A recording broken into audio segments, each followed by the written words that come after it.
Okay, guys. So yes, if you're not enjoying home and if you wish to probably work with us as entrepreneur in residence, we do have openings for 2 to 3 people who can come to our homecome office. This is our homecome office. We have actually 3 interns outside working and living with me as of now. Okay. So yes, you can come here, you can work. That something is there. Probably you can write to careers@foreignadmits.com for that. Okay, let's get started. I believe I need to introduce myself. So, hey guys, this is Nikhil Jain. I'm the co-founder and CEO at ForeignAdmits, and I was a graduate from IIT BHU Varanasi 2011 to 16 batch as a mining engineering student. Uh, Mining engineering means coal mining, not data mining. Okay. And then I went on to to do my PhD from Monash University and IIT Bombay. Besides that, I hold like working experience of working with around 2026 startups, and I published a lot of publications, written book chapters, did tons of internships that I've already talked about it. Okay, and I ended up forming this particular startup. The reason was very simple. I saw in the whole market there is a very limited platforms where you can actually seek mentorship. There are so many seekers, and at the same time, I knew that there are so many givers, but there is no one connecting them on an authentic way. When we talk about study abroad, it's always been perceived it's for the elitist, it's for the rich of the rich, but that's not true. People can even get full funding, partial funding. As a matter of fact, today itself, one of our students got $20,000 of funding in Stevens Institute of Technology, USA. So yes, scholarships are possible, funding is possible, getting into the top universities like Stanford, MIT, Yale, Oxford, Harvard is possible, but not with conventional methods, not by going to a street smart counselor and getting a biased recommendation. So that's where we built an entire technological platform so that you get an unbiased, transparent source of mentorship from someone who has actually been abroad, from someone who has studied from your target university, from someone who is good in your field. So that's the kind of authentic mentorship that we are building. So yes, we have been angel funded, been partners of ETS, TOEFL, Reliance Geo, and a bunch of other big companies have also backed us. But ideally, it's a student-centric organization. You guys come in the first place. So yes, without further ado, let me start the session. So I would start the session probably with one question. And everyone, I request everyone, if you want to learn something out of these 30, 40 minutes, please write that one career question you wish to ask that is not answered yet for your career. Okay. For your top university, for your admissions, masters, one career question, which is really, really important. And I might try and pick every questions which you've asked, and I'll try to answer that in the middle or the end of the session. Okay. So when we talk about profile building or top universities, there are so many things that we need to understand. There are two essential elements of it. One is a long, time taking element, which is something you're gonna spend from your first year to your final year. The other is a short span, quick effort element, wherein that's basically your applications, your SOPs, your university searches, and all those things. But both of these elements are equally important, like a 50-50. If you haven't done anything in your 4 years, it would be really difficult to get an admissions, right? If you haven't done anything properly in the last 6 months or a year, then also the admission is difficult. So I'm going to talk to you about how in parameter wise, like point by point, checklist wise, okay? And that's very easy to do it then, okay? If you have a checklist to fulfill, you know what you need to do. Okay, I'm seeing a lot of questions. Keep it coming, guys. I would answer all of those questions, okay? But yes, avoid question, what's the best university for this course? I will tell you how to find that also. What's the best university for X course or Y course? What that scholarship is? Where can I find all the scholarships? I will answer all of those questions also. So stay tuned. Do not miss a single second of it.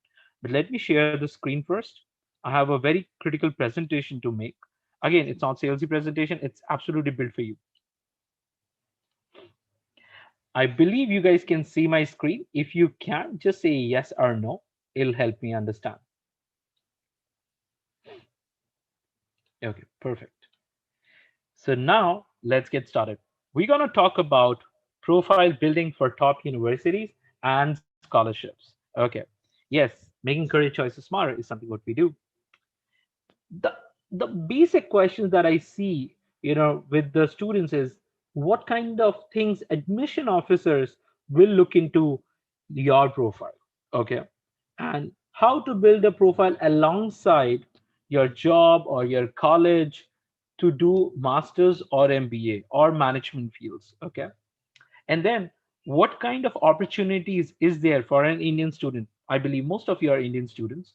What kind of opportunities are there and how to take the best advantage of all of these opportunities? Yes, you have to be opportunist at many places. It's not that you only have to think about, giving away. You have to figure out where the opportunities are. That opportunity window is very critical, my friend. That's one of the reasons I'll tell you how I did it. Okay. And then how to apply to the universities. What do they look for? What are the parameters that I need to prepare upfront? Okay. And then the entire process of applying to a foreign university. And one of them, essential not but ancillary questions. Immigration, if you want to get a PR and all, then is masters the only way? Or else what are the other ways that I can plan for it? Okay. So yes, this is me.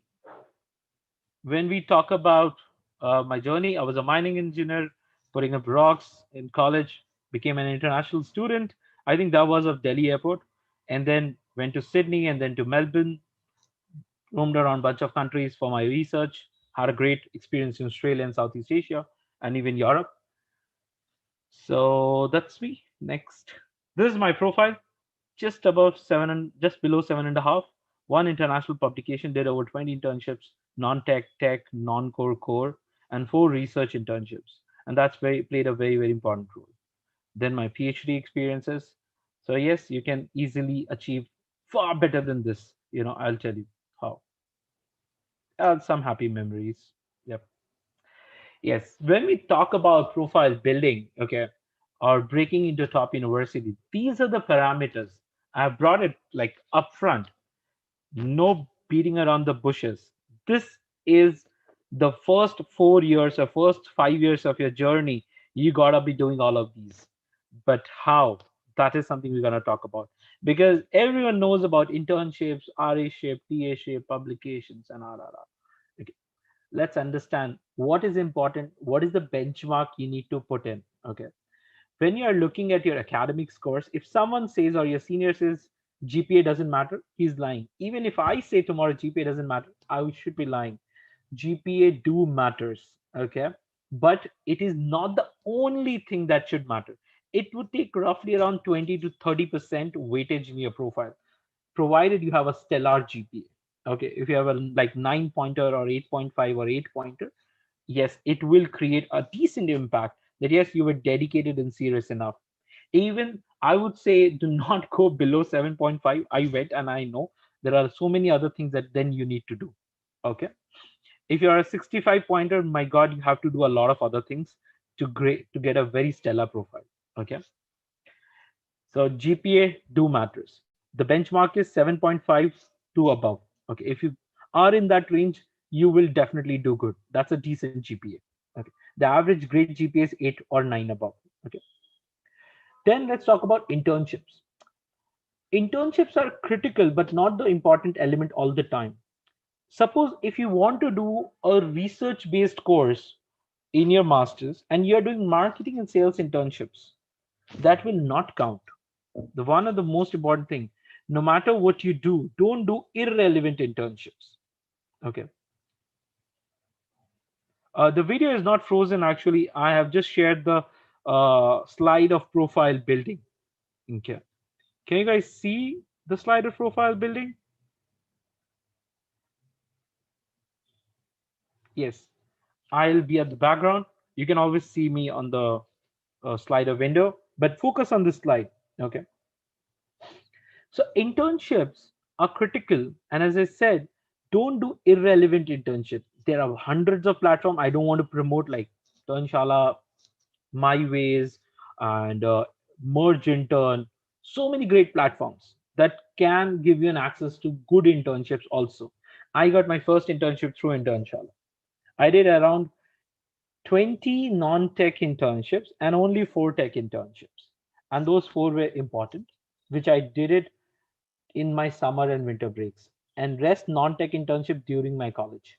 So in college, you would be surely able to find at least 2 or 3 hours, at least every day, or on a weekly basis, at least 30 hours a week.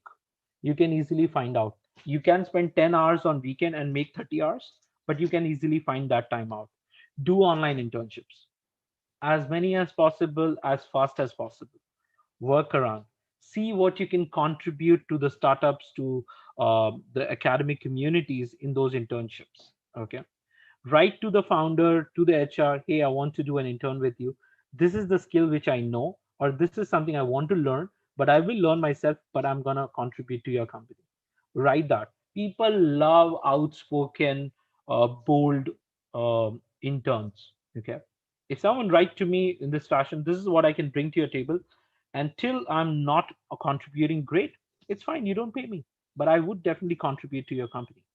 Your time is limited, so you want to make use of your time. If you are not skilled enough, probably go learn some skills. Google Digital Garage is something that I could recommend if you're going into marketing. It's really you know important platform, and it's all free. Whatever products or platforms I'm going to talk about today, again, not promoting them, but those all are free platforms. Okay, you can, if you're going for tech, AWS, Microsoft, or Google Cloud, these have industry recognized certifications. Go there and do those certifications if you're into the tech domain. If you're into marketing, Google Digital Garage is really great. You can also look at product school. There are a couple of free courses in product schools and product folks, maybe, and I think uh, there's there's some guidebook and all that you can easily find out, or you can look at pathbase.io. Okay, all of these platforms will help you upskill in a very, very organized fashion. Okay, so understand this concept. When you're doing your internship, you can do online internship. Thanks to COVID, you can do online internship even in abroad universities. Yes, a lot of my juniors are doing internship in Brown University, Arizona State University, Swinburne in Australia also, by sitting here. The reason being, professors are not able to hire interns physically or RShip physically. They all are have to do online, and there are tools which gonna help you facilitate that. The only hack here is learn some online tools which gonna help you get an intern easily online. Okay, the basic tools which I can talk about in the engineering domain is MATLAB, Python, or mm, I think this Microsoft Power BI. Okay, these are the few tools that you can easily pick it up. Okay, and then the certain industry related, your industry would have also certain simulation tools or open source simulation tools. Pick it up, learn it. There are so many things online that you can go grab and learn. Don't waste time, do learn it, and then write to professor that, hey, I'm okay doing an internship, you pay me, don't pay me. Don't focus on the pay in the first place. If you focus on the pay, you will not get the internship. I can bet that, until unless you are really, really stellar. Focus on what you can give to them. They are also sensible, they're gonna employ you, they're gonna pay you also. If not, they're gonna at least give you that internship. Okay, and that internship, the first 7 internship on my profile paid me zero. So that's how it is. Until it's okay, someone is giving an opportunity, you can pick it up. Ideally, try for foreign internships. Yes, don't miss out. Don't think that you will not get it. If I would have thought in 2013 that I'm sitting here, how would someone gonna hire me from US? I would have never ended up getting a 3 year long internship in a US company. During the college, they used to pay me in dollars, like $10 per hour. Okay, that's a decent amount of pay. Yeah. And I used to get that back in 2013, 13, 14, 15. 3 years I worked with this guy in career space, and that paved the foundation of what I am now. But in the first email, in the first conversation, in the first month, what I did, I just gave him back that this is what I can bring on your platform. This is what I can do for you. This is the results. This is the reports. This is what you need to do. and he really liked it. And based on that, he offered me, why don't you come and work with me? I said, that's fine. So he said, I'm going to pay you also. I said, that's absolutely fine. And then he asked me, how much do you want to charge? I said, whatever is comfortable for you, but has to be sustainable for me. He said, how about $10? I said, okay, fair enough. Started. $10 per hour. I started working on an hourly basis. And that's something gonna help you understand. So the gist of this conversation is about internships. When you are looking to do an internship, prefer foreign internship in the first place, even if it doesn't pay you. That's fine. Getting a global exposure matters on your resume. Do die hard for that. Either work hard or pay. That's how it works. A lot of internships nowadays are often offered like a partial payment. You pay 100, 500, $1,000, and then they get you an internship, which is also paid. Like then you will get $3,000. That's also a model. Initially, I never trusted as a student, but now when I see I pay $1,000 and I get an internship of $3,000 a month, oh, that's a good ROI. I can eventually do that, right? So if you have those $1,000, try it. If not, I never tried because I never had $1,000. But going back, I could now plan for it. Then, if you're looking at a domestic internship, prefer research labs if you're going for an RA-ship or a heavy research-based organization in future for your masters or for the job. CSIR lab is there, IISC is there, IITs are there. Go and work with a professor. It would be a rigorous experience. I did work 4 research internships in IIT Bombay and Roorkee, and trust me, in IIT Bombay and Roorkee, I hardly went to hostel. 3 months internship, 10 days only I went to hostel. Rest everything I did actually in the department. Okay, so the idea was I had to write a paper. When you're going for a research internship, go with the single aim that you need to contribute so much and so fast that it is going to be a paper ready project. You need to write a paper or a poster from your research internship. Don't lose it. If you get that right, you should be able to get your paper. I got my first paper in second year of engineering. I got 3 papers in my third year of engineering, all because of good research internships and a lot of hard work. Okay. Don't miss out on that.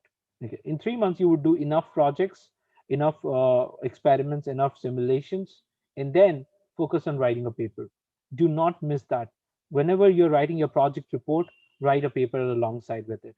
And that's how you're going to work around and get your first publication easily without an effort. You don't have to think it through because whatever you did in your project was genuine enough and you can easily write a paper from that. And why I'm talking about paper, when I got 6.9 pointed in my second year, it was only one publication that got me all the funded internships, all the funded.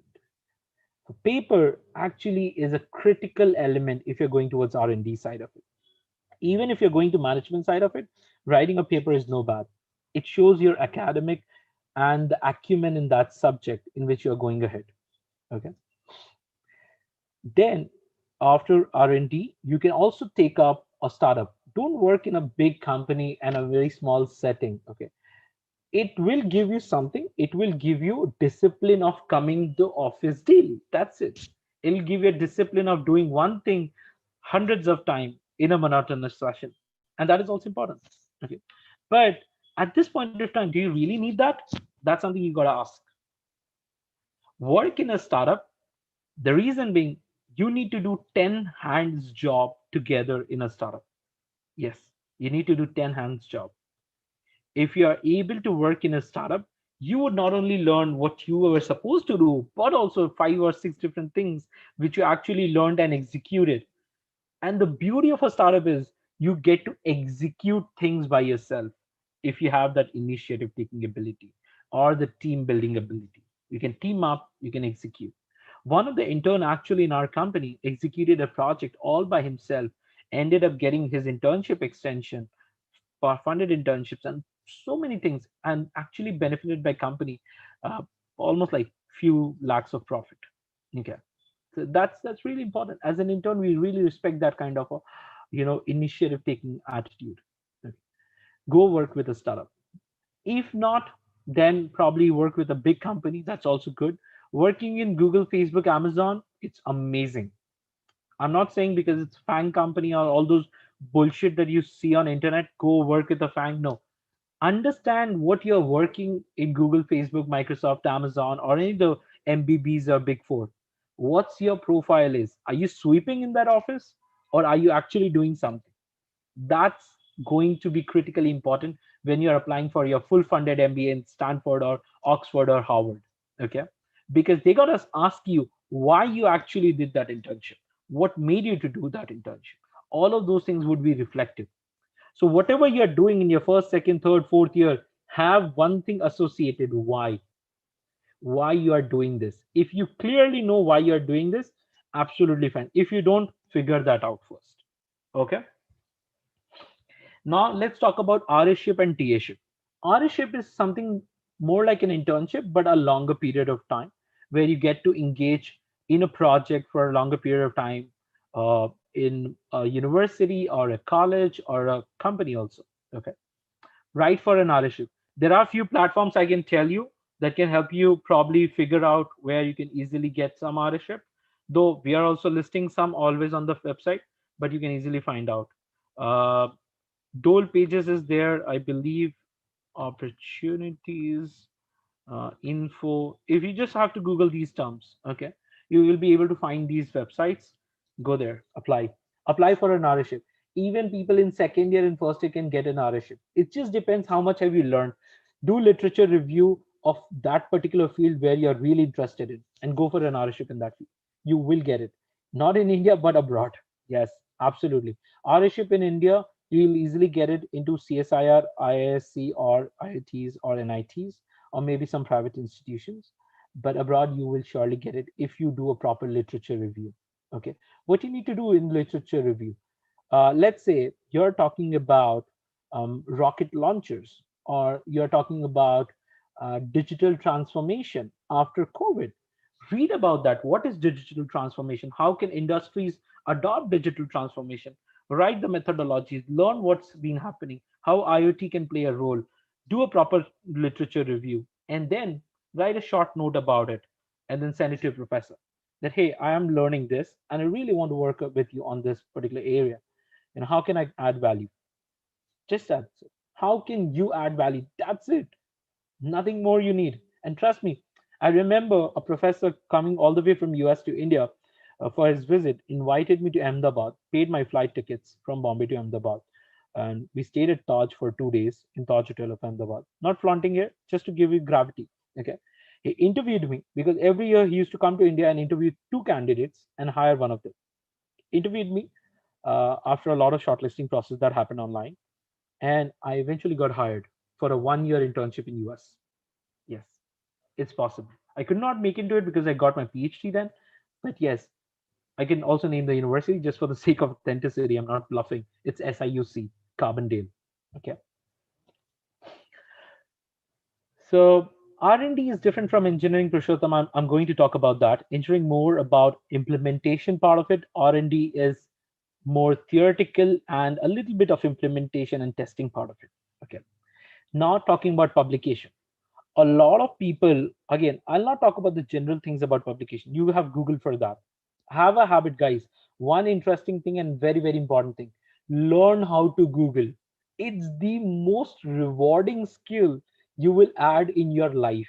If you know how to Google, trust me, you don't need anyone's support. You know where to find the right piece of information. Okay. So talking about publications, okay, paper, publishing a paper is important than publishing a poster. Publishing a paper in an international journal is important than a national journal. Okay. Publishing a paper in an international conference is more important than a national. Just understand this thing. International, then national, then regional, then local, then college. Okay. Same way, journal, then conference, paper and poster. You have the drop down list in descending order. Always focus paper, international, journal. That's it. That's the best thing you will. One international journal paper which is registered in Scopus. Okay. How do you evaluate if your journal is authentic and repeated? Okay. You need to see if your journal is indexed in Scopus and what is the impact factor of that journal. Okay. If you're looking at conference, see if that conference also has a proceeding which is published in a journal. Go for it. And this is the best time, guys, to actually attend a conference or publish in a conference, because the rates have come down drastically and you don't have to travel to US to attend a US conference. Make most out of it. One of the conference which I attended was a student conference called HPAIR, and I paid fucking $500 for just the fees, and then $2,000 for the entire expenses going to Australia. Now people are attending HPAIR International for just $50. Imagine, $50 is nothing. You maybe one pizza party with your friends. That's it, and you get to attend a US conference. You get to network with a lot of people. Okay, and imagine those kinds of conference you can do that now thanks to COVID. On that note, okay. The next thing is projects. Yes, this is the most critical element, provided you don't have good GPA, you don't have a publication, you didn't get internships, you don't have awards, okay, you didn't do a startup, you didn't do any volunteering. But if you have done projects, that itself is a killer factor. Okay. How do you do projects?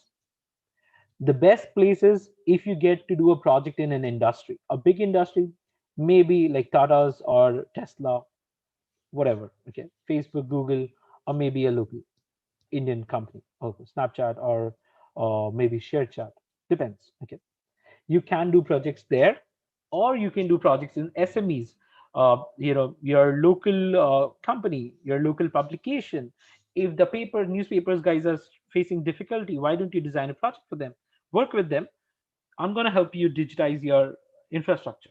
Okay. I'm going to help you build a marketing strategy for you. That itself is a project. You worked with someone, and that someone gave you resources and probably a little bit of finance to do all of those things, and you did it. That itself is an industry project. Okay. Next thing is departmental or institute project. When you are looking at departmental or institute project, focus on, you can go to a professor or your HOD or your lab and ask them what kind of academic projects do they have. They might ask you to do some literature review. Then they're going to deploy you into that project. It might be 6 months, a year, or 2 year long project, but it's worth doing it. If you are able to do one good project, that itself sets the stage apart. If you don't get any of these, no one in the SMEs is wanting to do a project with you, no startup is giving you any project, let's say, and you don't get an industrial project, no professor is giving any project, still you have one important element: personal projects, pet projects. You can do case studies, you can read case studies, you can design certain opinion around it, you can design certain operating procedures of how this impacted a particular incident or phenomena. You can design products using GitHub education. Okay, and again, it's not always about tech. I'm a non-techie, I never coded in my life, still I built 6 products in my college. And you don't need to code all the time. There are no code drag and drop website, drag and drop app, type form, Google Forms, so many things are there. You need to do a project. I'll tell you one interesting project: matching speakers with college events. A simple project. I did it actually on Google Sheets and Google Form. That's it. And one website which I did it by myself. Matching events with speakers, college events with potential speakers. That's it. People need to enter the domain, college need to enter the domain, and then you do the matchmaking, you arrange those meetings. A simple product, right? You can easily do those projects and build things. People love builders nowadays. They don't like to see, oh, I've done hundreds of Coursera courses, but I've built zero. People don't love that. Don't do hundreds of Coursera or Udemy courses. Yes, talking about courses, that's a one interesting topic which we see in the pandemic. Now, I'm going to ask you an honest question. Okay, a very, very honest question. How many of you have done courses but never done a project on that course? And be honest so that I can help you out. And what course you did, if you can write that, maybe one or two keyword around the course, that you did a course in digital marketing, but you never could do a project. You did a course on web development, but you could never do a project. Mhm.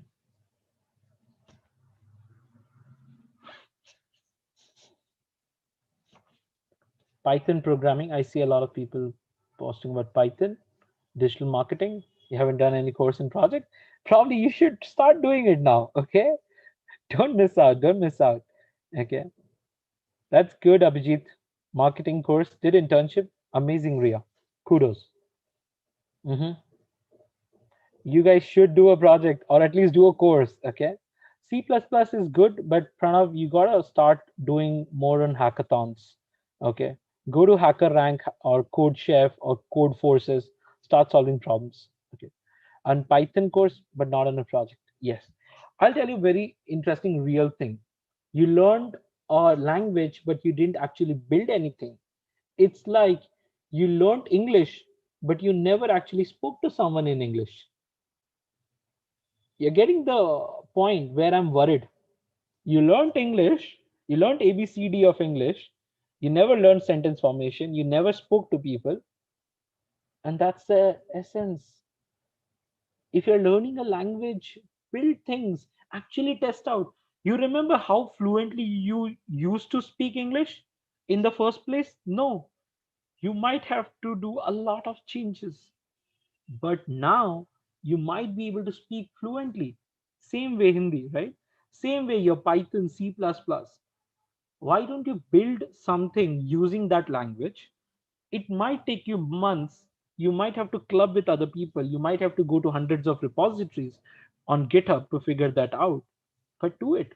You learn digital marketing, run a page, okay? Run certain ad campaigns, or probably design certain social media strategies for SMEs. Give them for free. I'll tell you how IIT Bombay guys are leading in this. Okay, in IIT Bombay, there's a course called entrepreneurship. It is followed by one theory plus one practical. Every 1 month, all of the people have to work in a 3 member or 5 member team and have to find a local shop and build a marketing strategy along with end-to-end support for them and help them digitize, increase the sales. How great is that? Work with your friend, go to the local barber shop, help them. I'm going to help you in this COVID improve your infrastructure without costing a penny. Figure out the digital ways of promoting that barber shop. Google business account, Instagram account, a proper digital menu, a website, maybe a QR code, so many things, right? You can easily do a digital transformation of a barber shop. And if you write that in your resume, trust me, the B schools are going to love it. You have the initiative and leadership qualities. That's how you're going to build into top university. Top universities don't look only at your 750 GMAT score or a 9 GPA. No, that's okay. That's one part of it. But how much what you can do with those scores is limited. But what you have done in your career, in your life, helping people, building on the opportunities is something they'll see as leaders. Okay. I hope you're getting my point. Perfect. If any one of you is not enjoying the session, say no. I'll be very happy to take the session on a different direction.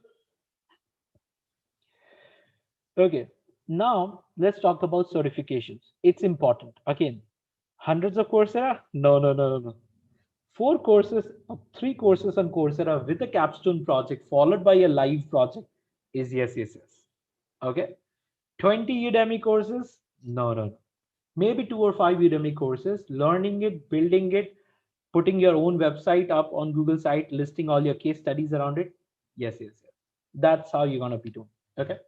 Now, apart from Coursera and Udemy, I'm gonna give you an important thing. There are industry recognized certifications also. Probably do it in your final year when you have appropriate industry knowledge. It could be like Society of Petroleum Engineers, Society of Computer Science Engineers, or marketing societies. There are so many global societies are there, right? They have certain certification courses which are globally recognized. For marketing side of it, Google, Facebook, LinkedIn, all of these have their own recognized certificates. Okay. For food processing, you need to find out the food processing community or FSI. If FSI has a certificate, probably learn about food processing certificates. Okay, that also you can do. So do those industry recognized certificates also. One of the big ones which you already know, could be CFA, FRM, CBS, maybe CA, CMA, so many are there on those notes. Okay, if you're going for finance and all, but just don't do it for the sake of doing it. I've even seen an engineer turned MBA turned CFA and still lost in their career. They did it because every one of their friends were doing it. So now let me ask an honest question.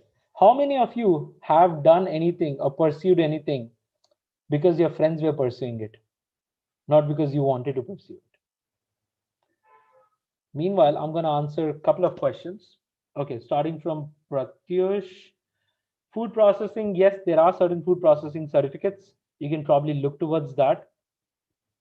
Yes, absolutely, guys. You guys are killing it. Trust me, 80% of the audience that I see have actually done something because their friends were doing it. Okay. R&D is different from engineering. R&D is more about finding a value added, finding a problem, and then engineering is executing it in the real environment. That's a basic difference. Okay. Engineering is also in need of R&D, and R&D is always followed by engineering. Conventional R&D, I'm not sure. Like conventional engineering, it doesn't add a lot of value nowadays. If you're doing anything conventional, it doesn't add a value. Some universities require 16 years of education for doing masters. Oh, classic question, Arushi. Let me tell you, one of our students, I think Tanya, got into UT Dallas. She was a BA student from Delhi University with $70,000 of funding. So yes, it is possible. In Canada, it is difficult. If you write to the university, they do take case-to-case basis. In US, there are universities like UT Dallas and all, they take him. All you need to do is write to the universities. A lot of people don't know about this because it's a flaw in the education system somewhere, in certain countries, and consultants take advantage of it. Okay. Don't go for it like a shabby course.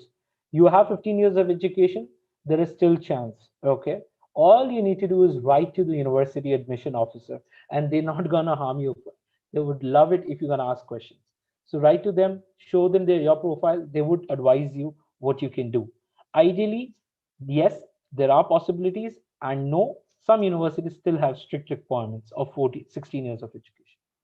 Pathways.io, it's an AI-based roadmap or career builder tool. If you are confused in your career, this is one of the great tools that I've come across in my career. When to apply and requirements for work or internship for MS abroad? Okay, Mihir, there is no right time to apply. Apply when you are ready, when you need it. Okay. When you feel you should be going for your master's, apply then. That's how it is. If you're applying just after college, ideal time is preparing in your third year. Okay. The best time, okay, you may start from second year also. Some people do it. Ideally, it's third year when you have to give a GRE or GMAT. MBA just after graduation, no, never do it until unless it's a deferred MBA or probably a specialized MBA from UK and all. Okay. Because outside MBA is a degree course, it's for professionals. In India, most of these MBA courses are PG diploma, not MBA, degree course. Okay. And work or internship experience, work experience do help in relevant fields. It's always advisable to have some work experience so that you know where your learnings are going to get implied. Okay. Okay. How do I set apart my profile from others to get selected and how to get a scholarship? Arushi, the slide which you're seeing right now, that's one of the most important elements that you're going to follow. Okay. How to build a profile out of a job? You have 3 years of work experience, Nitin. 2 certain certifications. I'm going to talk about that in just a few times. Okay. When to apply? Okay, ESSEC for MIM, amazing. People can do full funded MIM also from ESSEC in 9 months to 4 years. It's one of the most flexible institutions I've seen for MIM. Okay, and it's one of the great course. You have a big reputation if you're doing from ESSEC from MIM. Okay, guys, so let's come back. I'll take those questions again. Mir, I think your question has been answered. Okay.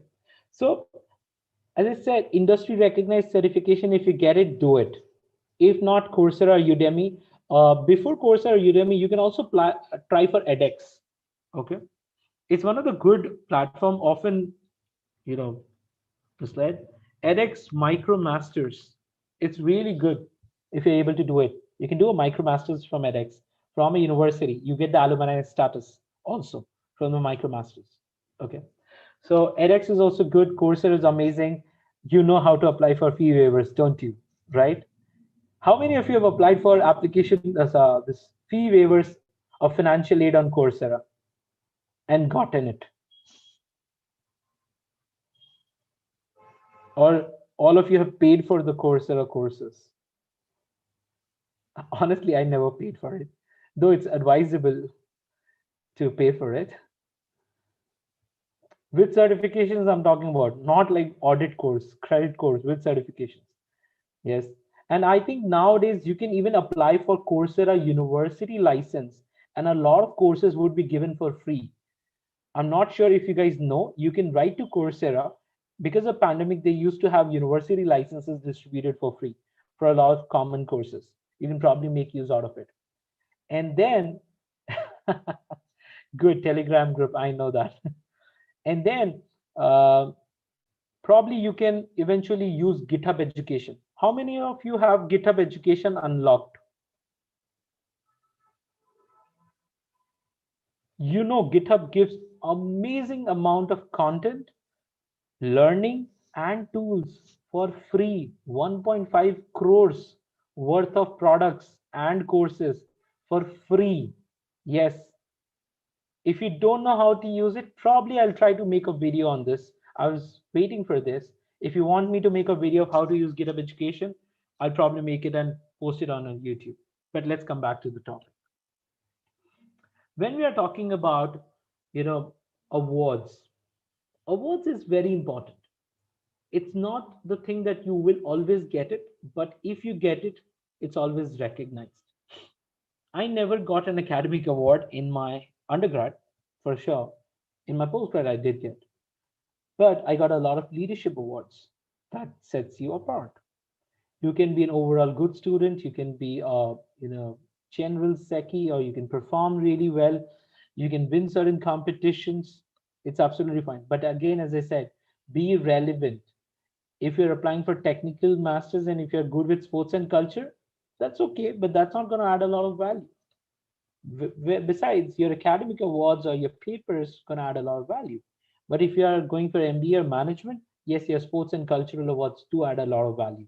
Okay. And leadership awards always add a lot of value. You can be a campus ambassador or to a city coordinator for companies and get awarded. I actually did that in my undergrad, first and second year, and really helped me to crack a UNESCO opportunity. Okay. Now, okay, imagine a lot of you think to be campus ambassador is a bad thing. How many of you think campus ambassadorship is a bad thing? Be honest. I'll help you understand how can you make most of campus ambassadorship.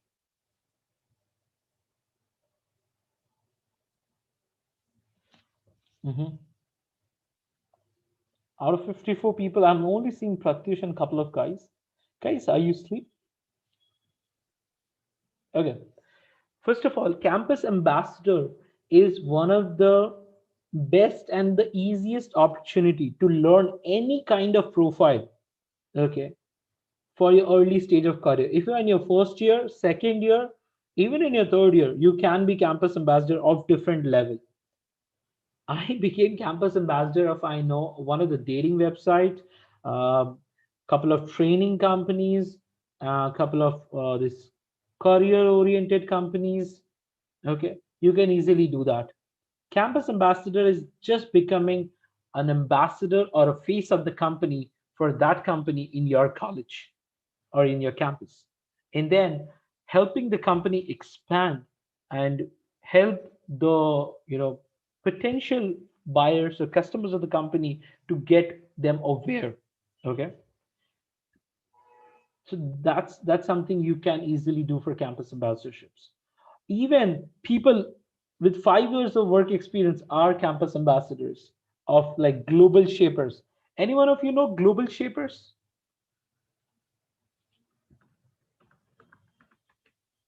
You can be an ambassador of global shapers. Yes, It's one of the brilliant social organization of whom you can be a part. You can organize events, you can do certain things, and trust me, it's very difficult to get in. Becoming an ambassador is not a joke. It's actually a very reputed thing. The way it has been perceived in India, it's a very sad fact. But yes, we have like country ambassadors, we have city ambassadors and all. Okay, and they do a ton of entrepreneurial stuffs. Okay, you have that privilege. Like I was, you can also go for SLP. If you have a plan to go for a startup, you can probably, look towards this program.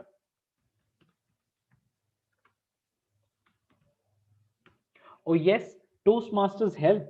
Unfortunately, my college never had it, but I have attended a couple of Toastmasters sessions. It's one of the most phenomenal opportunity that you will get in your college or around. Enroll yourself right away in Toastmasters. It's an internal personality development that you will get. Okay. Toastmasters is more like a debating group kind of a session where you're given topics, you got to listen to sometimes to people, and then you have your own topics where you have to speak about it. And every time people have to organize it. Similar way, startup leadership program, you can also look into it. Okay. Now let's come back. Okay. So awards is something that you can easily try for it. Okay. If not, that's fine. Then let's talk about entrepreneurship or organizational responsibility. Who are entrepreneurs in this community, by the way? Who are planning to do their startup maybe in a year or 3 years down the lane, or have an idea but just waiting for that right time, right team? And I'm sure you're not waiting for funding, right? Aren't you? Waiting for funding at this early stage? No, no, no, no, no. It won't work like that. Okay. Who are entrepreneurs? Come on, entrepreneurs are shameless all the time. I am.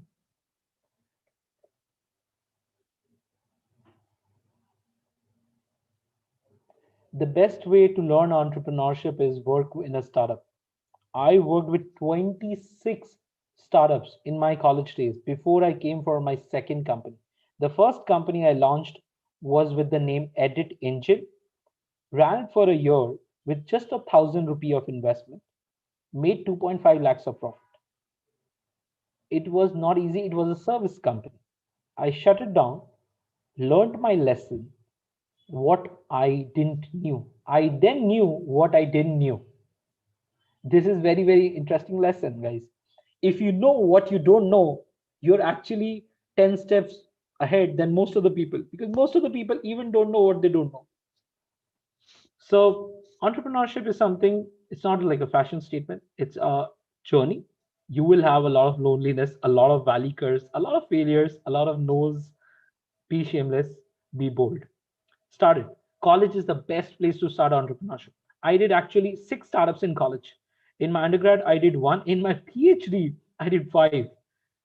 And one of the startup has actually, though it is shut down now, for again certain technical issues, but uh, because of that startup, we went to US, so we went to Europe, we went to like Portugal, Netherlands, UK. We won the best clean tech startup award also. Okay, and that was a student startup. We got like 20 lakhs, 30 lakhs of grants also, and it's easy. It's just that you need to work really hard. You need to commit to it. When I started ForeignAdmits, we started like a boutique project, on a side business. Started helping people, taking money. That's how it started, right? Our time is valuable, and we're gonna bill you for that. And then we realize a lot of people are facing problems. A lot of people don't have access to this kind of guidance.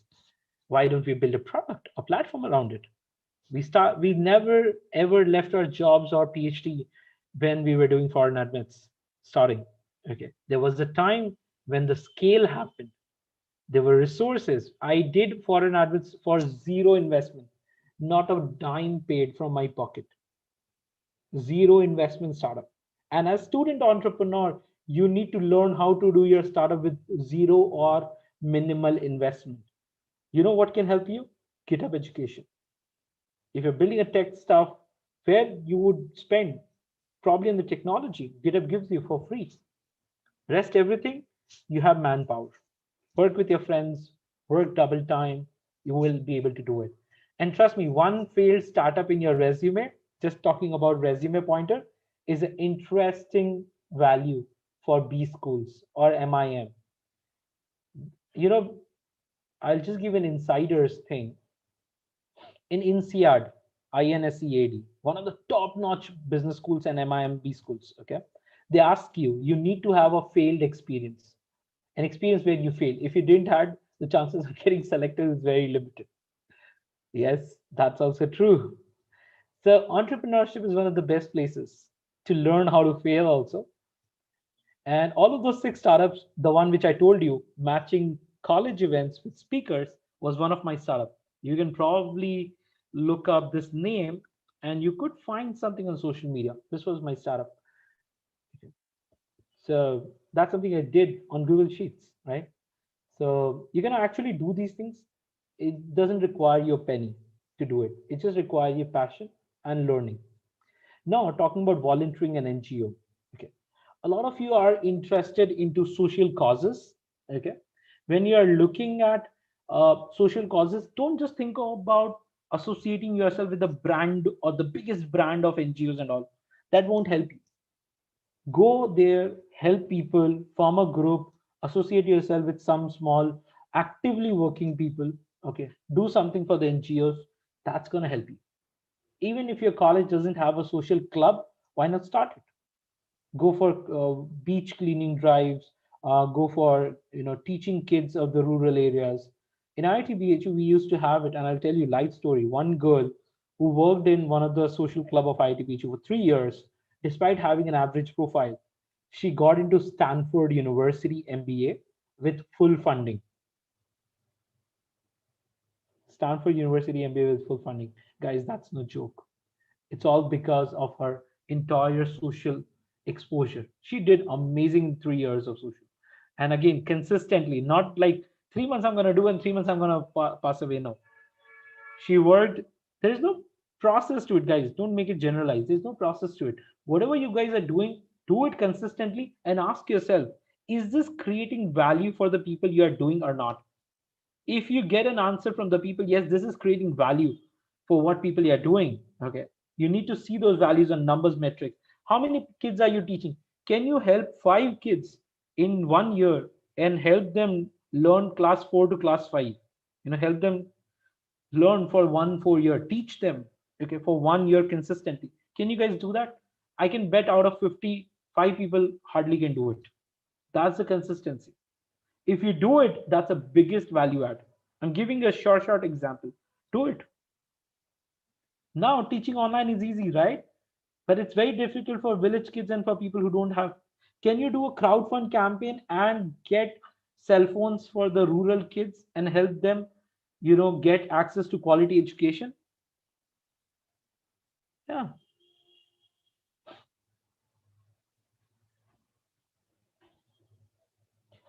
Can you, you don't have to buy anything. You don't have to even spend your time, effort to that. I'll give you a very simple idea. Khan Academy, one of the free courses platform. Can you educate people about Khan Academy so that they don't think they only have to buy from the big $1 billion companies expensive education products? They can easily get an access to education for free. Can you do that? If you can do that, you have got my point right. That's how social impacts are done. It's not about investing. Sir, I don't have money to donate. That's fine. Donate your time, donate your efforts. That's what is important. I hope you guys are getting my points. And how many of you are enjoying the session at all? I saw 6 people have dropped out, unfortunately. Okay. So volunteering and job experiences. Now, people who are working, this is for them. Okay. I know your job is 9 to 5, which is not true all the time. If you're working in Big Four, it's 9 to 9 or 9 to however. But try to find every weekend at least 2 to 4 hours spend on your personal development. If you're trying to learn a course, weekends are important, right? You can spend 4 hours or 6 hours on weekend and learn a course. Start something micro. Don't have to do the big thing up front. Small things can change. And you would see small things in 3 months comes to a bigger thing. I'll tell you, one guy wanted to study in Europe, MBA, was doing the 9 to 5 typical job in a big four, which was like a 9 to 9. Okay. And then he was struggling, Nikhil, I'm not getting good results. How do I study? I said, why don't you learn French? You have a decent profile. You have a low score, but learn French. He said, Nikhil, I don't find time. I said, just spend 3 hours every Sunday. That's it. And let's talk of every 2 weeks. Within a month, he learned French. When he started learning, he started getting interest. That 3 hours went to 6 hours, 8 hours, and he installed Duolingo kind of app. And whenever he's free, he kind of learn French. Fast forward, he got into one of the top-notch B school in France with full funding. He told this experience, I was skeptical of learning French, but then when I planned my time and I started getting interested, those hours I could never count.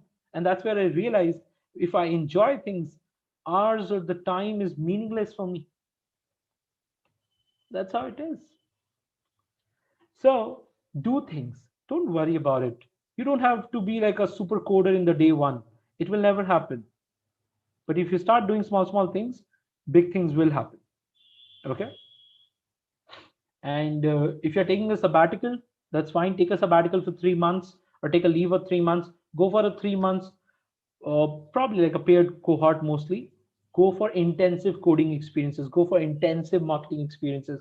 Work as an entrepreneur in residence. Okay. This is something, it's very cool. You get to learn 360-degree aspects of working in a company as entrepreneur in residence on different profile like growth, marketing, tech, and all. Do that. We also hire entrepreneur in residence. Two entrepreneur in residence are right there in my house, just outside this room, and they've been working for 2 to 3 months. They come from like a tier 3 college, but they've been doing phenomenally well. It's like you work as an intern, but in house with founders and the founding team. Okay, you live together. That's possible. Even if you don't have to live together, you can take a house. You can come here. You spend most of the time together with the founders. It's not like a 9 to 5 thing. It's beyond 9 to 5. That's 5 to 9 could be. Okay. So let's stop the video for now. Let's stop the presentation, and let's get back to the questions. Okay. I'm going to have 1 minute precisely for questions. Push in all the questions you have.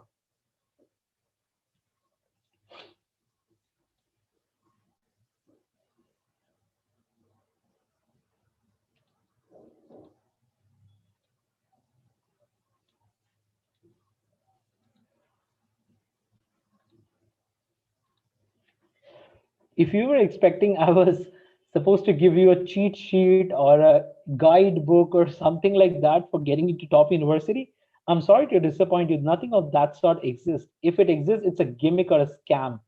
Okay. There's nothing of that sort that exists. It's just a process that you need to learn. If you know this process, you're self-sustainable. You even don't need me or us. Okay. You can easily do it. You just got to ask Pratyush that what they need. If you want to get into MIT, speak to people who got into MIT. That's the best advice. Learn or probably scout their LinkedIn profile, see what they did, how they did, what their profiles were. If you want to get into any top university, just review the profile of the people who are in those universities in your departments, and then speak to them. Scores are again not. MIT doesn't look for all the scores. MIT looks for brilliance, academic and intellectual brilliance, or social brilliance. That's something is important. Is work experience in software industry considered? Yes, it is important if you know some elements of coding, because in mechanical also people do code.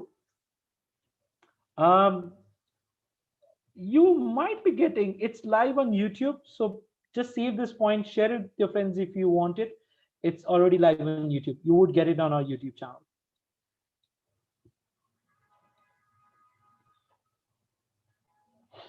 Okay. Shall we get back to the look? I'll tell you, we covered first year to final year of the journey. Okay. Now we're gonna cover pre-final year to the college journey, how that happens. Yes, fees at MIT or Stanford is out of capabilities, but have you seen they also give funding, and there is education loan that people have gone and have done phenomenally well.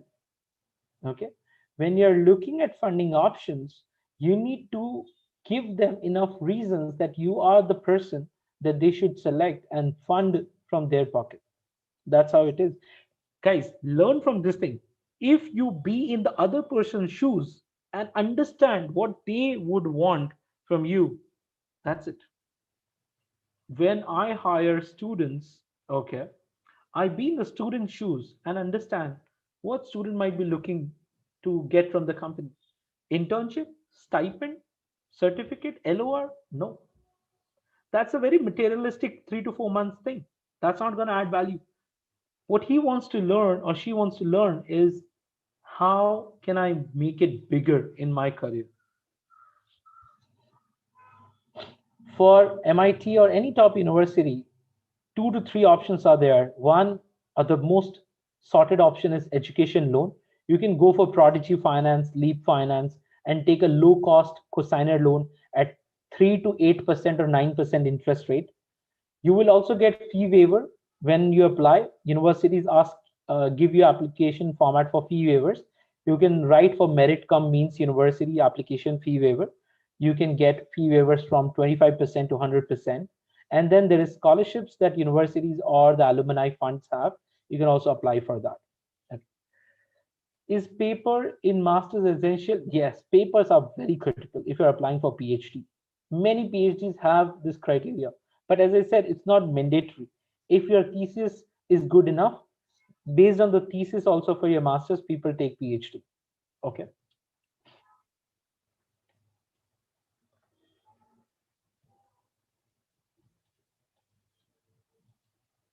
For people who are looking to probably connect to me on LinkedIn, why don't I share with you my LinkedIn handle? I'll share my LinkedIn handle. You guys can connect to me on LinkedIn any point of time. Okay. Now let me get back to the most important and the last and very critical element. Okay. So focus here to not go away. We discussed all of these things, right? Now let's discuss the other elements. Letters of recommendation. When we're talking about letter of recommendation, it doesn't have to be necessarily from your professor, from your supervisor, from the director or the dean. It could be predominantly from people with whom you have worked for a substantial period of time and have actually done something. Okay, could be an internship, could be a project, could be a volunteering. Okay, could be an academic professor, could be a project supervisor. Okay, and the one big mistake that people do in the letter of recommendation, either they copy, or actually I'll say two, either they copy the other letter of recommendation, the worst mistake to do, okay, and then change certain elements or rewrite certain sentences. That's it. Or else they write one of the most cliche letter of recommendation for their professors, and then the professors just sign on it. Very few times professor will say that, hey, I will write your letter of recommendation all by myself. You don't have to write it. If sometimes professor do that, you're the lucky person, but it's risky. But yes, it's good. So letter of recommendation should essentially contain what? It's a story of you getting associated with your recommender till the time you getting dissociated with your recommender. That's a story that needs to be there. And in those story, the recommender puts in your learning abilities, your leadership, your team player abilities, your soft skills, your intent, your ethics, your integrity, and your sometimes your challenges and your failures, and how did you know, worked beyond your failures. In my LOR, I remember my professor wrote he never knew how to code, and despite that, he learned all the simulation softwares as an alternative and build the whole product, like whole model, without writing code. And I was really astonished with his limited mathematical abilities, but good analytical abilities. Yeah, you could do that, right? If you don't know coding, don't put it as an excuse. Figure out something which you can do without coding also. So that's how it is shown. Statement of purpose. One of the most critical element for your applications. If you are looking at statement of purpose, it's a document which showcases why you even want to apply to MIT or any college. Let's not generalize. One bad habit people do is MIT, Stanford, Harvard, Oxford, Yale. That's it. No, there are 300 plus good colleges better than most of the Indian colleges in India. Yeah. Sadly, even IIT is ranked 175. So let's not generalize that. Okay. Statement of purpose is why you are fitting to that course in that university, what made you plan and choose that course or that university, and what you want to do after doing that course from that university. That's all what you need. Okay, if you are able to write that in a genuine fashion, that's good. You're good to go. Trust me, you don't need any help. Your statement of purpose can crack. I'll tell you one another example. One, our first student at ForeignAdmits, a GRE score of 298, very, very low GRE score. 8 admissions he got. Till date, I'm shocked how he managed it. His SOP is so candidly written by him and a couple of mentors who worked with him. He got 80,000 euros of funding from KTH Sweden. Yes. 8 admissions with full funding in KTH Sweden. Yes, that's possible. Based on just a good SOP. Average profile. No rocket science, no papers and all. Just an average profile. Yes. Then comes your GRE and GMAT score. GRE score, scoring below 3.5, 3.10 is something not advised. If you're going for computer science, 320 plus. GMAT score, if you're going for MBA in Ivy Leagues with funding, 760 plus. Yes, 760 plus. If any one of you, oh, I want to go for MIT, Stanford, Harvard, blah, blah, blah, blah, blah, score 760 plus and then think of it. Below 740, 760, don't believe anything or anyone because the competition is very, very brutal. You are competing with a bunch of IIT guys, IIM guys, international grads, and a lot of people. And all of them will have equivalent or better profile. GMAT score then comes as a differentiator. Score as high as possible in GMAT. Even for your B school, as an alternative to GMAT, if you're good with your quant and all, go for GRE. Score 330 plus in GRE, 320 plus in GRE. It will be slightly easier than scoring for GMAT. Then, nowadays in 2021, you don't need GMAT and GRE. If someone is working professional or final year student planning to study abroad now in 2021 or 2022, you may not need even GRE or GMAT. Yes, absolutely true. For most of the universities, they have waived off currently, seeing the pandemic. You just need a TOEFL score or an IELTS score or PTE or Duolingo. Okay. These English tests are really important. When you're looking at TOEFL or IELTS or PTE, okay, these are the English proficiency tests. Some of your colleges might give a letter which is applicable. In that case, you may not need it, but I would still recommend giving it because it opens up scholarships and visa possibilities for you. Okay. Then your resume. Resume is highly critical. How many of you think you don't have a professional resume yet? Answer me honestly. If you think you have it, that's amazing.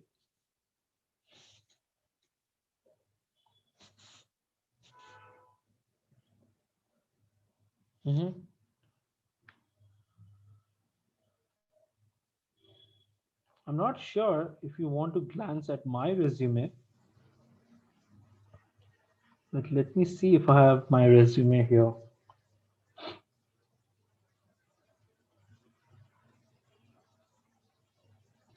It's here. Okay, let me show you how a professional resume could look like. Though it's a CV right now, which I'm showing, and resume and CV are different. Resume should be of 1 page and max 2 pages. If you can see my resume, just let me know.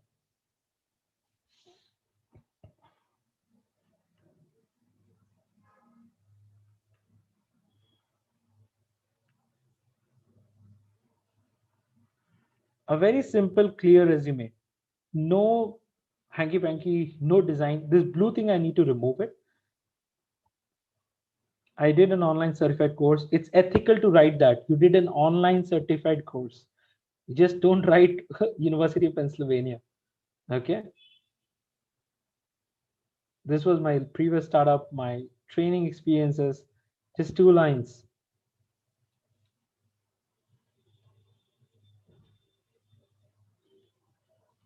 See, I have put in more numbers. Increase the user percentage by 12 and decrease the bounce rate to 12% by standard and advanced SEO and link building techniques. In-office internship, remote online internship, remote online internships.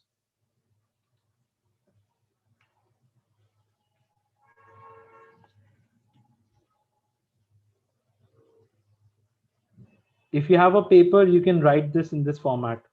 It's called citations.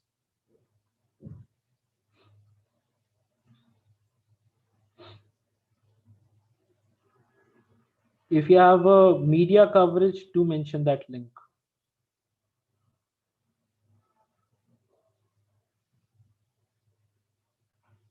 Got it? Now I'll shift back.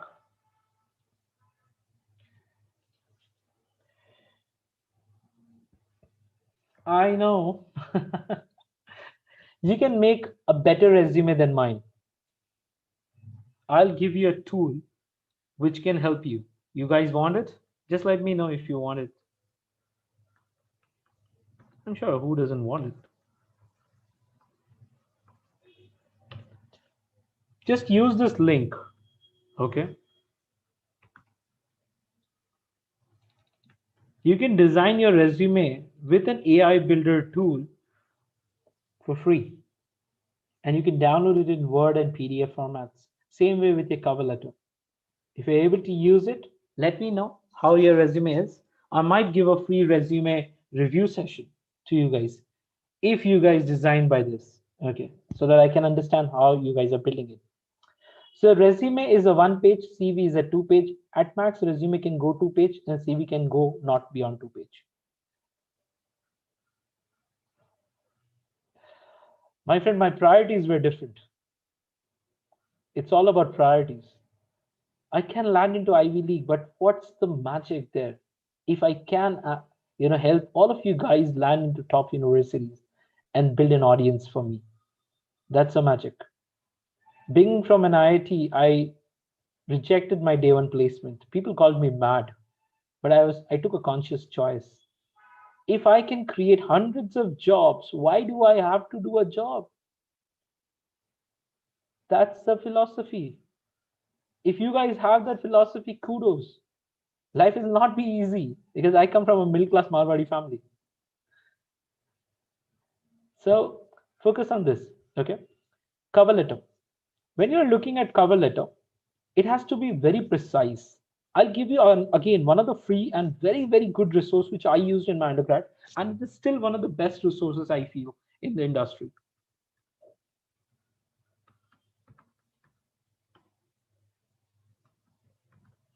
Guys, save these things. You will not get it once the video, the session ends. Okay. These 2 websites going to help you to get cover letter templates and a basic structure of cover letter, but never copy the template, never follow the template diligently. Write your own personalized cover letters. A cover letter should not be like a 2-page document. At max 3 or 4 paragraphs, each paragraph not more than 3 to 4 lines if you have to put into numbers. Okay, 3 to 4 paragraphs at max, and each paragraph should not have more than 3 to 4 lines. That's how the cover letter is. But ideally, you can write as personalized as possible. Okay. When you need a cover letter, when you're doing masters by research, why do you think IIT guys mostly get full funding or get top-notch universities easily? Okay. We never follow the conventional path. We never follow the conventional path. We are greedy people. Trust me, most of the IIT guys are greedy people. They want full funding all the time and they work hard for that. That's the only difference. Write to the professor. If you want to work in a university with a professor, write to him or her. Show them in the cover letter what value can you bring to him or her, and you're really genuinely interested. What more you can get? A no or no response. That's fine. On an average, every IIT guy, I'm just giving IIT because I studied from an IIT, okay, writes 100 to 200 emails for their internship itself to foreign universities to land up with one internship. 100 to 200 emails professionally written, not like mass email putting everyone into BCC. Each email customized to some extent. If you are able to take that path, fair enough, you will get it. No chance you will not. So yes, you can take screenshot of this slide if you wish to. This is what we discussed. Internships, RAships, papers, projects, certifications, awards, volunteering. These are the things which constitutes profile building. Then we are going to discuss right now university and course shortlisting. We already discussed GRE, GMAT, documents that you need, an application we're going to discuss, and the document preparation we already discussed. So the middle two things we are going to discuss in the next 5 to 10 minutes. And because these are not very difficult things, honestly, you can easily do it provided you have a prior understanding. And guys, do join our Telegram group because all of these things have certain resources which we share exclusively to the Telegram group members. Join it, you would get everything for free. Now, university and course shortlisting. Again, a lot of people are biased. Okay, I need to go to US. I need to, go for other things. Okay, and that's very difficult. Not everyone will go to US. Not everyone will go for other things. Probably target your geography and colleges rightly. Okay, that's very important. Okay, focus. If you're going for a long-term perspective, Canada, Australia, and Europe are good. If you're focusing on a branded global degree, US is also good. Canada, UK is also good. Okay. If you're going for low-cost education, Sweden, Germany, Norway, Finland are really, really good options. And again, by no means Scandinavian countries or European countries are bad compared to US. It's just the publicity that US gets, nothing more than that. I've studied in Europe for a while also. The education is phenomenal and it's actually free or low cost. People think free is bad. No, free is something that someone else has paid for you. The government pays for it. Okay. So you can also get that. I know people doing phenomenally well in Finland and working with one of the big companies and doing really good. Okay. Funding. There are multiple kinds of funding. Merit means gender diversity funding for female, backward class funding for certain backward classes. And then comes a scholarship, which is again merit scholarship, test-based scholarship based on your GRE and GMAT score or IELTS or TOEFL score. And then your mean scholarship, then your leadership scholarship. There are so many variants that you will get funding. Then comes your RAship funding. You need to work as an RA and you can get funded on a monthly basis by the professor. Then comes co-op and apprenticeships. A lot of universities courses have this 1 year or 6 months co-op. Join that because 1 year or 6 months you would work in a company for sure. In ESSEC, someone asked, right? ESSEC has this thing that you can even get full funding for your ESSEC course from a company, and they're gonna ask you to work for 3 days in the company and 3 days in college. That's all. So you can easily go for co-op and an apprenticeship. Duration is a very important thing. If you're a working professional and if you immediately want to get into the job and you just want to get a quick bit of the learning, go for 1 year. If you want to spend more time and figure out what you want to do in your career and all, go for 2 years. Okay, because duration is directly proportional to the fees that you're gonna pay every year. Then visa and immigration, H1B is now become a little bit easier, but it's again always going to be competitive. Australia is again decent. It's one of the preferred destination for Indians also. Same way with Canada. Immigrations are very, very nice, very friendly. Europe, just the only thing is you need to learn a language. Rest, the country provides you amazing facilities. In that country, even if you're unemployed, the government pays a subsidy for you to live. That's one of the best things. You will not get in your US and Canada and Australia in that way easily. Okay. So Europe is really, really friendly nation. If you're below 26, in France, you get 30% all across off in your student housing, in your travel, in your other fees that you're doing. Okay. Under 26. It's a young scholarship. Okay. Then, as I said, scholarship timeline, ideally 1 year before your applications. you should start for your scholarships. Scholarships are usually timed as pre-application, post-application. If it's a pre-application, Stanford GSB starts 6 to 9 months before. Chevening even starts few months before, like 4 to 6. Erasmus even start 2 to 3 months before. So ideally, you should start 6 to 9 months before if you want to get a scholarship. If you're applying last minute expecting a scholarship, it is difficult. Not impossible, because today itself one of the students got in it. I know, but it's not going to be full funding for sure. Okay, because understand, full funding is more like a first come first serve thing, and the funding gets distributed across different departments. Okay, if this department depletes funding, the other department which is not utilizing funding has to transfer that amount. So it is going to be really quick out thing that you need to understand. Same way with admissions. Document preparations, you would need an SOP, LOR, resume, transcripts, your certificates at max for your documents, nothing more usually needed. Applications, very, very critical. If you're going for fall, ideal time is July. The last you can apply is still by Feb, because in COVID, the applications have delayed by 2 to 3 months. Else it was December, now it's Feb. Okay, so you can still have time if you're preparing for US or Canada. In Germany, the application already started from Jan, will last till May. You are in the right time for Germany. Same with Australia also. Okay. So yes, I think this is it. Now, the final thing, what you need to write in an SOP. What we discussed, and it's very clear. You need to write why this particular course and why this university you're applying for. What is the plan for you in the next few years? A man with a plan is a very important thing. A woman with a plan.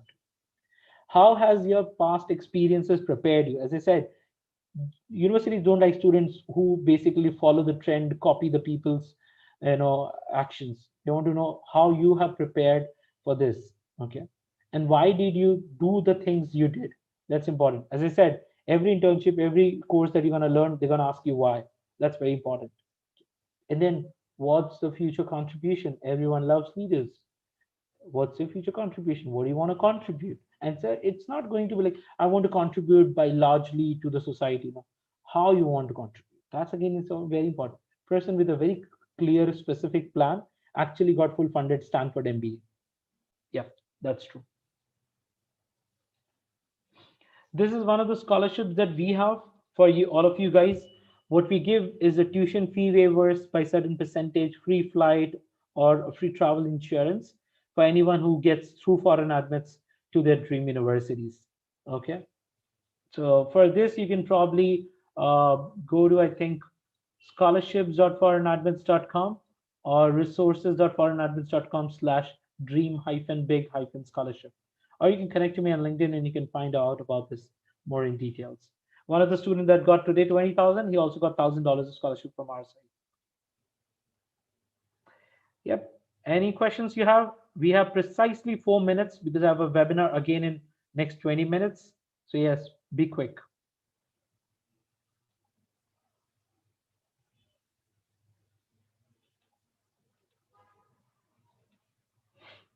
Okay, very interesting question. How do we earn?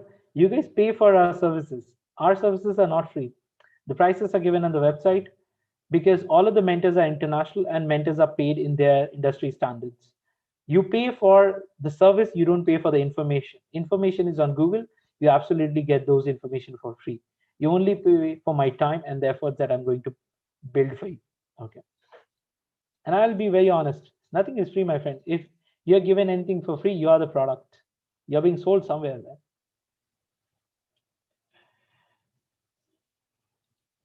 Any last questions?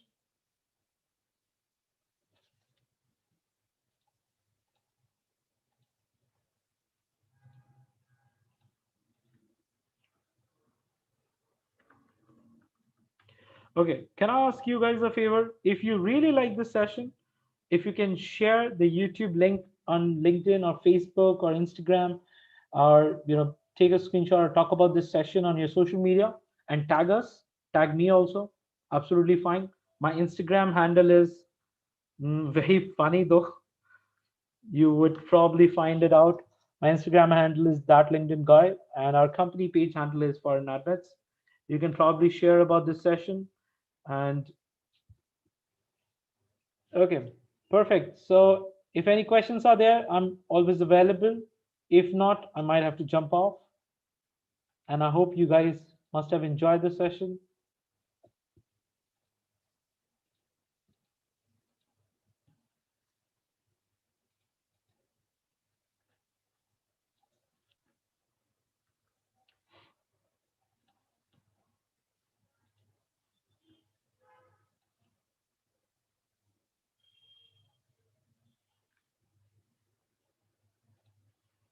Great then.